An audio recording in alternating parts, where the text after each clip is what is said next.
वनरक्षक पदासंदर्भात तुमच्या मनातील जे डाऊट आहेत ते सगळे काय क्लिअर होतील. A to Z माहिती आपण या पदासंदर्भात घेणार आहोत. महत्वाचं म्हणजे त्याची कर्तव्य काय असतात, सुविधा त्याला कोणकोणत्या मिळत असतात, अधिकार त्याचे नेमके कोणते असतात, पदोन्नतीनंतर कशा प्रकारे कोणत्या पदावर त्याची पदोन्नती होईल आणि कशा प्रकारे त्याचं प्रमोशन होईल, शैक्षणिक पात्रता काय असते या पदासाठी, शारीरिक पात्रता काय असते, सर्वात महत्वाचं म्हणजे ऍडव्हर्टाईज केव्हा होईल, एक्झाम केव्हा होईल आणि एक्झाम पॅटर्न तुमचा कशा प्रकारे असणार आहे, सगळी माहिती या व्हिडिओमध्ये तुम्हाला बघायला मिळणार आहे. व्हिडिओ शेवटपर्यंत बघा. पहिला मुद्दा तो म्हणजे वनरक्षक म्हणजे कोण असतो, तर राज्याच्या वन विभागातील फील्ड स्तरावरील कर्मचारी असतो. प्रत्यक्षात त्याला एक क्षेत्र दिलेलं असतं, त्या संपूर्ण जंगलाचं त्याला संरक्षण करायचं असतं, म्हणजे त्या जंगलामधील अख्ख्या परिसंस्थेचं त्याला संरक्षण करायचं असतं, ज्यामध्ये वनांचं संरक्षण करणं गरजेचं असतं, वन्यजीवांचं संवर्धन करणं ही त्याची जबाबदारी असते. अवैध वृक्षतोड जे पुष्प असतात या पुष्पांकडून ह्या संपूर्ण वनाचं संरक्षण करणं गरजेचं असतं. जंगलातील कायदा सुव्यवस्था राखणं गरजेचं असते. कायदा सुव्यवस्था कशा प्रकारे राखायची, वेगवेगळे जे कायदे असतात त्या संदर्भात त्याला ट्रेनिंगमध्ये सगळं मार्गदर्शन केलं जात असतं.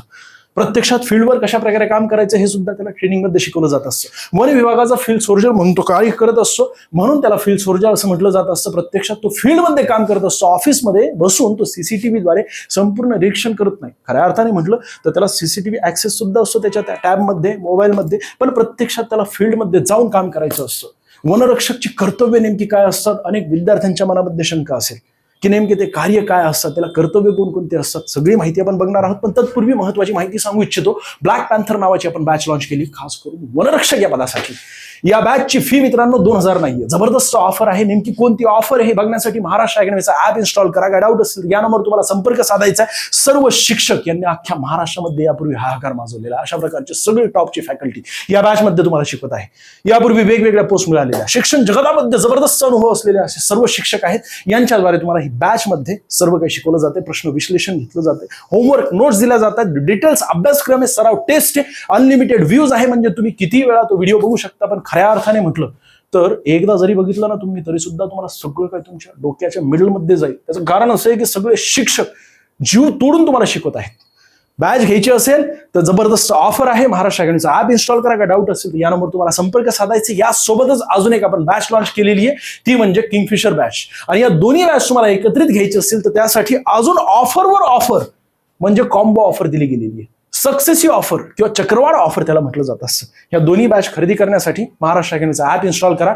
संपूर्ण सिलेबस तुमचा कव्हर केला जातोय. खास करून याचा जो टेक्निकल सिलेबस असतो, दारूबंदी पोलीस याचा टेक्निकल सिलेबस, तो सुद्धा या बॅचमध्ये आपण कव्हर केलेला आहे. आणि दोन्ही बॅच घ्यायची असतील तर 699 रुपये सध्या ऑफर आहे. 91585859 या नंबर तुम्हाला संपर्क साधायचा आहे. आता आपण कर्तव्य बघूया वनरक्षकचे. सर्वात पहिलं कर्तव्य ते म्हणजे वन संरक्षण करणं गरजेचं असतं. कशा प्रकारे त्या जंगलाचे संरक्षण करणं गरजेचं आहे. अवैध वृक्षतोड जी होते ना, ती वृक्षतोड तोडणं गरजेचं आहे. अनेक पुष्प असतात, जंगलामध्ये जातात, चंदन तस्करी करत असतात, वृक्षतोड करत असतात.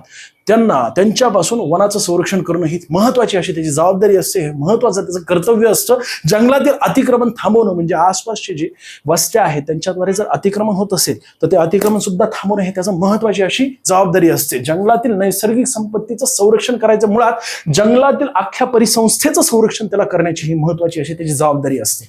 पुढचं महत्वाची जबाबदारी त्याची किंवा कर्तव्य वन्यजीव संरक्षण करणं गरजेचं आहे. या ठिकाणी दिसतात बघा प्राणी दिसतात, वन्य प्राण्यांचं संरक्षण करणं गरजेचं आहे. शिकारी रोखणं गरजेचं आहे. वन्यजीवांची माहिती गोळा करणं गरजेचं आहे. समजा एखाद्या प्राण्याला पिलं झाली असतील, पिलं जन्माला दिलेली असतील तर त्या संदर्भात सुद्धा माहिती वरिष्ठांना कळवणं गरजेचं आहे. एखादा प्राणी समजा आजारी असेल त्या संदर्भात माहिती वरिष्ठांना कळवणं गरजेचं आहे. आणि ऍक्सिडेंटली काही प्रॉब्लेम झाला असेल जसं की जखमी प्राण्यांची माहिती ही सुद्धा वन विभागातील त्यांच्या वरिष्ठांना देणं गरजेचं आहे.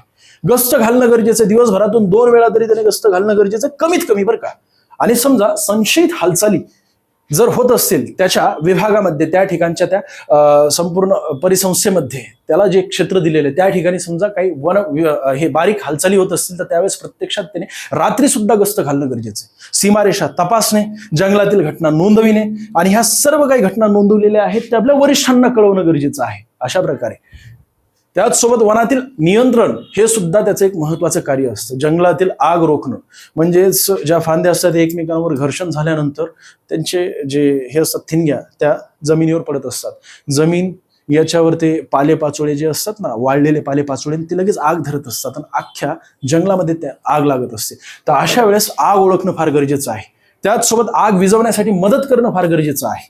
प्रत्यक्षात जे वेगवेगळे कर्मचारी आहेत ते आग विझवत असतात, त्यांच्यासोबत याने फील्डवर उतरून आग विझवण्यासाठी मदत करणं गरजेचं आहे.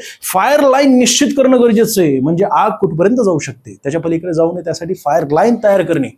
आणि फायर लाईन तयार केल्यानंतर मग आग विझवण्यासाठी प्रतिबंधक उपाय वेगवेगळे जे आहेत ते काय करता येतील, आणि त्यासाठी त्यांना शस्त्र सुद्धा दिलेले असतात आग विझवण्यासाठी. बघा ना, पंचनामा व अहवाल सादर करणं हे एक महत्वाचं त्याचं कर्तव्य असतं. अवैध घटना आढळल्यास पंचनामा प्रत्यक्षात फील्डवर जाऊन करणं, जप्ती अहवाल तयार करणं, फॉरेस्ट ऑफेन्स रिपोर्ट म्हणजे FOR अशा प्रकारचं असतं ते. हे रिपोर्ट जे असतं ना ते 1929 मध्ये फॉरेस्ट म्हणजेच आपलं ते वन कायदा तयार करण्यात आला होता. त्या कायद्यानुसार हे संपूर्ण रिपोर्ट तयार करायचा असतो, पंचनामा करायचा असतो. हा रिपोर्ट संपूर्ण आपल्या वरिष्ठांना सादर करणं गरजेचं असतं. हे एक महत्वाचं त्याचं अशा प्रकारचं कर्तव्य असतं.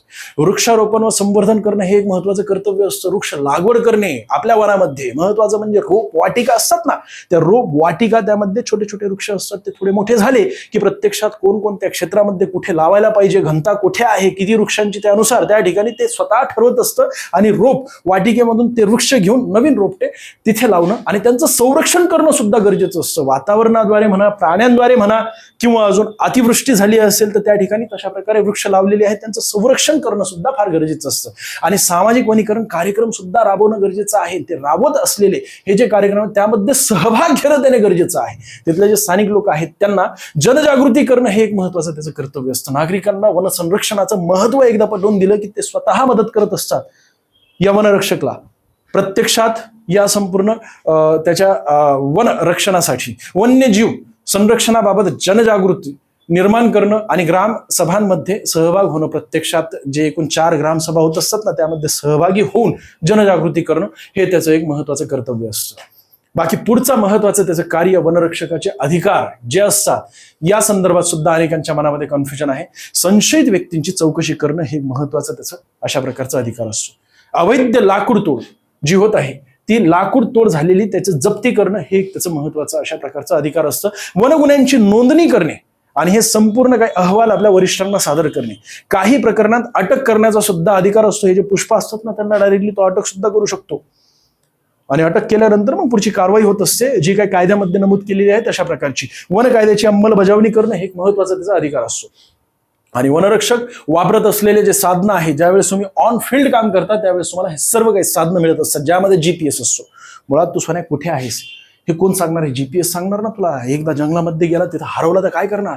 कंपास सुद्धा असते. कंपास म्हणजे एकदम दिशा सध्या कुठे. तसं म्हटलं तर आज टेक्नॉलॉजी एवढी वर गेलेली आहे, तुमच्या मोबाईलमध्ये सुद्धा कंपास असते. त्याद्वारे सुद्धा तुम्ही एक्झॅक्टली पूर्व दिशा कुठे आहे, पश्चिम दिशा कुठे आहे, उत्तर दक्षिण दिशा कोणती आहे आणि तुम्ही कोणत्या दिशेला जाणं गरजेचं आहे या संदर्भात तुम्हाला संपूर्ण मार्गदर्शन केलं जात असतं. तुमच्या मोबाईलमध्येच GPS मॅप सुद्धा असतो त्याद्वारे सुद्धा. पण तरी सुद्धा तुम्हाला पूर्वी या सगळ्या गोष्टी दिल्या जायच्या. वायरलेस सेट तुमच्याकडे असतं. जर त्या ठिकाणी मोबाईलची रेंज नसेल तर प्रत्यक्षात तुम्हाला वरिष्ठांसोबत कॉन्व्हर्सेशन करायचं असेल तर त्यावेळेस वायरलेस सेट सुद्धा दिलेला असतो. दुर्बीण दिलेली असते. समजा संशयित हालचाली काय चालू असतील तुमच्या त्या क्षेत्रामध्ये तर त्यावेळेस तुमच्याकडे दुर्बिणीद्वारे तुम्ही बघू शकता.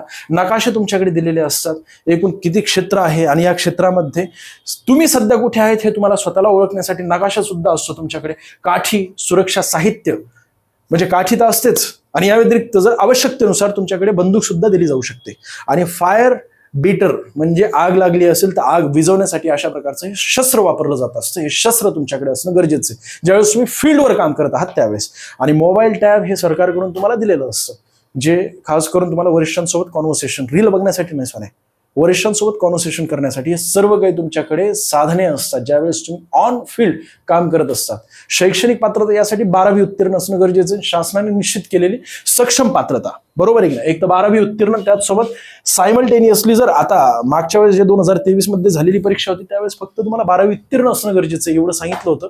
पण आगामी काळात ज्यावेळेस तुमची परीक्षा होईल त्यावेळेस शासनाने निश्चित केलेली वेगळी सक्षम पात्रता सुद्धा असू शकते. शारीरिक पात्रता यामध्ये पोलीस भरतीला जशा प्रकारे शारीरिक पात्रता असते म्हणजे उंची पुरुषांना किती असायला पाहिजे तुम्हाला माहिती आहे, महिलांना किती असायला पाहिजे. माझ्यामध्ये काहीतरी 155 आणि इथे 165 अशा प्रकारे असते. छाती फुगवता 89 असं काहीतरी सेंटीमीटर आहे. ते आत्ता माझ्या लक्षात नाहीये पण ते ऍडव्हर्टाईज मध्ये येत असतं. ज्यावेळेस ऍडव्हर्टाईज येईल त्यावेळेस मी तुम्हाला हे संपूर्ण माहिती पुन्हा एकदा एक्सप्लेन करेल. पूर्वी जशी होती तशीच ठेवतील ते किंवा बदलतील काही सांगता येणार नाही. 165 ठेवतील किंवा 163 असेल कारण पूर्वी 163 होती. ज्यावेळेस 2023 मध्ये तुमची ऍडव्हर्टाईज आली ती त्यावेळेस. तर अशा प्रकारे तुमची संपूर्ण शारीरिक पात्रता असते. आणि वनरक्षक परीक्षेचं स्वरूप कसं असतं तर सामान्य ज्ञान असतं. 60 प्रश्नांची प्रश्नपत्रिका असते तुमची. 2023 मध्ये तशाच प्रकारे ती प्रश्नपत्रिका झाली होती, म्हणजे तशा प्रकारे प्रश्नपत्रिका डिझाईन केली होती. 40 मार्काचं तुमचं ते फिजिकल असायचं आणि 60 मार्काचं एकूण 24 शिफ्टमध्ये ज्या परीक्षा झाल्या होत्या त्या एकूण 60 मार्काची प्रश्नपत्रिका एक असायची. त्यामध्ये 15 प्रश्न असायचे सामान्य ज्ञानचे. आणि विशेष म्हणजे तुम्ही मागच्या प्रश्नपत्रिका अनालिसिस केल्या असेल तर तुम्हाला माहिती असायला पाहिजे की वन विभागातील तांत्रिक माहिती जास्तीत जास्त विचारली जायची. जसं की वृक्षांसंबंध माहिती, त्याचसोबत कायद्यांसंदर्भात माहिती असायची, कर्तव्य वगैरे हे सगळ्या गोष्टी तुम्हाला ट्रेनिंगमध्ये कळत असतात. यांच्यावर तुम्हाला प्रश्न विचारला जात नाही. आतापर्यंत मी जे काही घेतलं त्यावर तुम्हाला प्रश्न विचारला जाणार नाही, पण तुमच्या एक सामान्य ज्ञानासाठी, तुमच्या माहितीसाठी ही सगळी काय माहिती आपण कव्हर केली की नेमकं त्या पदावर गेल्यानंतर काय काम करता येईल आपल्याला, आपले कर्तव्य काय असतात, आपल्या जबाबदाऱ्या काय असतात, आपला अधिकार काय असतो हे माहिती असायला पाहिजे ना, ज्या पदावर आपण रुजू होणार आहोत त्या पदासंदर्भात. त्यासाठी हा आजचा खास करून व्हिडिओ आपण बनवला होता. वन विभाग तांत्रिक माहिती जास्तीत जास्त विचारली जाते. एकूण 15 प्रश्नांपैकी 7 ते 8 प्रश्न तुम्हाला या मुद्द्यावर विचारले जात असतात. आणि त्यासाठी युट्यूब चॅनल आपलं महाराष्ट्र अकॅडमीचं, त्यावर एकूण 24 शिफ्ट मी अनालिसिस केलेले आहे. सगळे एकूण 15 प्रश्नांचा जो सेट आहे, अख्खा एक व्हिडिओ 1 तासाचा, त्यामध्ये 15 प्रश्न अनालिसिस केलेले आहेत. विचार करा तुम्ही एका प्रश्नासोबत किती माहिती तुमच्यापर्यंत मी पोहोचवलेली. तेवढे जरी तुम्ही सामान्य ज्ञानचे एकूण 15 प्रश्न अनालिसिस केले तर 15 पैकी तुम्हाला 12-13 प्रश्न बरोबर आणण्याची कॅपॅसिटी त्या व्हिडिओजमध्ये आहे. आपल्याच या युट्यूब चॅनलवर महाराष्ट्र अकॅडमीच्या, तिथे 24 प्रश्नपत्रिका आत्ता लेटेस्टमध्ये अनालिसिस केलेल्या आहेत. बुद्धिमत्ता, अरे 15 प्रश्न असतात. मागच्या प्रश्नपत्रिका अनालिसिस केल्या, त्यांचा पॅटर्न नीट समजून घेतला आणि त्यांचे जे मुद्दे आहेत, ज्या ज्या मुद्द्यांवर वारंवार प्रश्न विचारला जातोय, पण सर TCS घेणार की IBPS घेणार हे आम्हाला माहित नाहीये ना, मग कोणता पॅटर्न आपण फॉलो करायला पाहिजे, की MPSC घेणार. सोन्या, डोनाल्ड ट्रम्पने बनवलेली कंपनी जरी असेल ती सुद्धा तुमची प्रश्नपत्रिका डिझाईन करत असेल ना, तर त्यांना सुद्धा मागच्या प्रश्नपत्रिका अनालिसिस करून त्याच पॅटर्नला फॉलो करावं लागत असतं. आजपर्यंतचा इतिहास आहे आणि तो इतिहास पुढे बदलणार नाहीये. नवीन कुठला तरी पॅटर्न येणार नाहीये. आणि भले आला तरी सुद्धा या ठिकाणी 16 चॅप्टरच्या पलीकडे बुद्धिमत्ता नाहीच आहे. अख्ख्या भारतभरामध्ये जेवढ्या प्रश्नपत्रिका आहेत की नाही, UPSC पासून ते पोलीस भरतीपर्यंत बुद्धिमत्ता यावर एकूण 16 चॅप्टरवर प्रश्न विचारले जात असतात. 16 चॅप्टर बऱ्यापैकी करून घ्या. आणि त्यासाठी आपल्या महाराष्ट्र अकॅडमीच्या एकूण 18 व्हिडिओज मेंटॉर जिंदगीचे, त्याचसोबत आपला MPSC फॅक्टरी नावाचं युट्यूब चॅनल आहे, त्यावर सुद्धा मी ते व्हिडिओज घेतलेले आहेत. मेंटॉर जिंदगी राहुल भैसडे सर्च करा, तुम्हाला सगळे व्हिडिओज मिळतील एक सोबत. त्यानंतर अजून मराठीसाठी खास करून एक गोष्ट लक्षात ठेवा मित्रांनो, 15 प्रश्न असतात, तोच पॅटर्न असतो, पण जे जे मुद्दे आपल्याला येत नाही ना ते मुद्दे अगोदर करून ठेवा. सर माझी मग परीक्षा केव्हा असेल? सोन्या, परीक्षा तुझी 10 मिनिटात असेल. जर तू विचारत असशील ना की माझी परीक्षा केव्हा आहे, याचा अर्थ तुझी पूर्ण तयारी झाली असेल तरच तुला अधिकार आहे प्रश्नपत्रिका म्हणजे एक्झाम केव्हा आहे हे विचारण्याचा, अन्यथा अजिबात अधिकार नाहीये. आणि इंग्रजी एकूण 15 प्रश्न असतात. तोच मागचा जो पॅटर्न आहे त्याला बऱ्यापैकी अभ्यासा, त्याच पॅटर्नला फॉलो केलं जात असतं. इंग्रजीमध्ये व्होकॅब्युलरीमध्ये विद्यार्थ्यांना अडचण येत असते. एकूण 24 प्रश्नपत्रिका आणि त्यातील प्रत्येक प्रश्नपत्रिकेमधील 15 प्रश्न जर 24x15 केले आणि त्यामधील खास करून व्होकॅब्युलरीचे प्रश्न हे बाजूला काढले, 4ही पर्यायातील जे व्होकॅब्युलरी आहे ती सुद्धा बाजूला काढली, त्याचा सुद्धा अभ्यास केला, प्रत्येक शब्दाचे समानार्थी आणि विरुद्धार्थी शब्द केवळ आणि केवळ 24 प्रश्नपत्रिकांमध्ये एवढं जरी केलं तरी सुद्धा इथे तुम्हाला 99% प्रश्न तिथूनच येतील, त्याच व्होकॅब्युलरीला धरून येतील. मागच्या प्रश्नपत्रिका अनालिसिस करणं हेच सर्वोत्तम अभ्यास असतो. तिथे तुमचा 50% कव्हर होत असतो आणि राहिलेला भाग आपण कव्हर करणार आहे ना सोन्या. आपली बॅच तर आहेच, तुला माहिती आहे, जबरदस्त धुरावडून टाकलेला आहे. अख्ख्या महाराष्ट्रामध्ये माहिती आहे विद्यार्थ्यांना की कशा प्रकारे शिक्षक शिकवत असतात महाराष्ट्र अकॅडमीचे. आणि म्हणून तर आमच्या बॅचचे जे रिझल्ट असतात ते 90%+ विद्यार्थी सिलेक्ट होत असतात. अशा प्रकारचा आजपर्यंतचा इतिहास आहे आणि पुढे सुद्धा तशाच प्रकारचा इतिहास असणार आहे.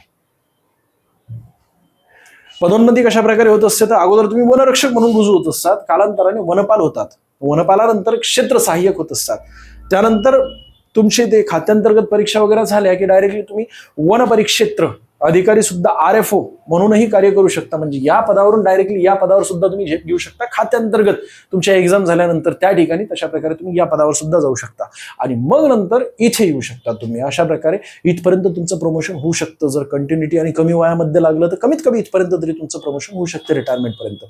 आणि तुमची परीक्षा या संदर्भात जो अंदाज आहे तो असा आहे की पुढच्या महिन्यामध्ये तुमची ॲडव्हर्टाईज येणार आहे. सध्या MPSC ज्याप्रमाणे कार्य करत आहे ना त्याचप्रमाणे आदेश दिले गेलेले आहेत, मागणीपत्र सुद्धा बोलवले गेलेले आहेत. MPSC जरी घेत नसेल तरी सुद्धा या विभागाला मागणीपत्र बोलवलेले आहेत. याचा अर्थ काय की वन विभागाची परीक्षा सुद्धा ॲडव्हर्टाईज पुढच्या महिन्यात येईल आणि त्यानंतर 2 महिने सुद्धा तुम्हाला मिळणार नाही परीक्षेसाठी. त्यासाठी अभ्यास कंटिन्यू करत चला. अजून तुमच्याकडे 3 महिने आहेत. आणि या 3 महिन्यांमध्ये कमीत कमी लेखी परीक्षेसाठी एवढं तरी तुम्हाला सगळं काही इथे पैकीच्या पैकी मार्क पाडण्या लेवलचा अभ्यास करणं गरजेचं आहे. म्हणजे 60 पैकी 55+ मार्क जर तुमचे मिळत असतील त्याच वेळेस आपल्याला अधिकारी परीक्षा केव्हा आहे या संदर्भात प्रश्न विचारायचा मास्तरला. काय चुकला असेल तर क्षमा असू द्या.